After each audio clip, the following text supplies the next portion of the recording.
Welcome in, and thanks for joining us for the WHHI Daily News, where we strive to bring you more Lowcountry news more often. I'm Bob Stevens.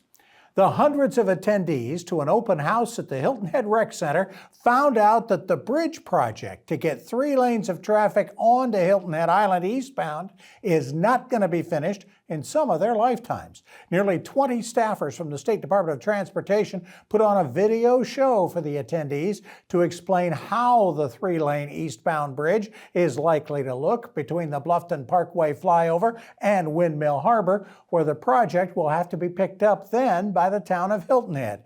It shows a new configuration for Pinckney Island traffic that will eliminate any left turns with a new road under the bridge. Now here's the bad news. The final design not expected until the spring of 2027. Construction won't begin until early 2028, which makes completion not likely until 2031.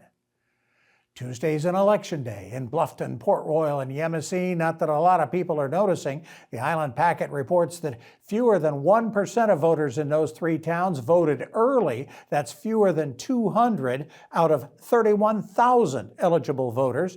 There are 3 candidates for 2 seats on the Port Royal Town Council. Yemassee has 3 candidates for mayor and 5 more candidates for 2 town council seats. In Bluffton, 2 incumbents are unopposed for their seats on town council, but there still is a ballot in Bluffton.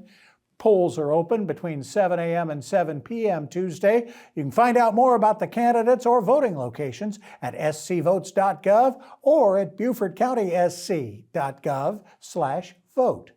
Speaking of judges, Beaufort Magistrate Judge Thomas Holloway got a first-hand look at what detainees he sees from the Beaufort County Detention Center experience.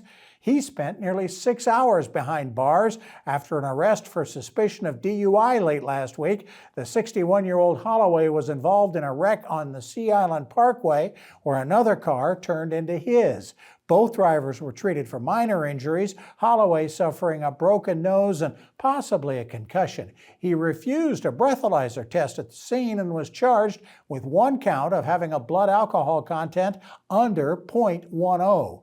He's a longtime attorney at the law firm of Harvey and Batty, but also presides over criminal and traffic cases as magistrate, including the bond hearing for former Sheriff's Deputy Billy Squires a couple of weeks ago.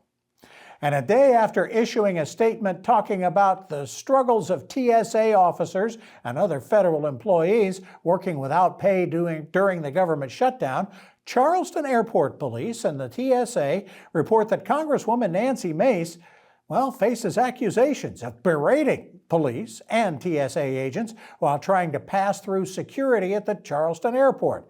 According to police and TSA reports, Mace loudly swore at officers during the encounter. Police reports indicate she arrived later than her people had told airport police and in a different car at a different entrance, and then proceeded through the security line used by airline crews, waving her finger at multiple police officers and being very irate, according to police reports.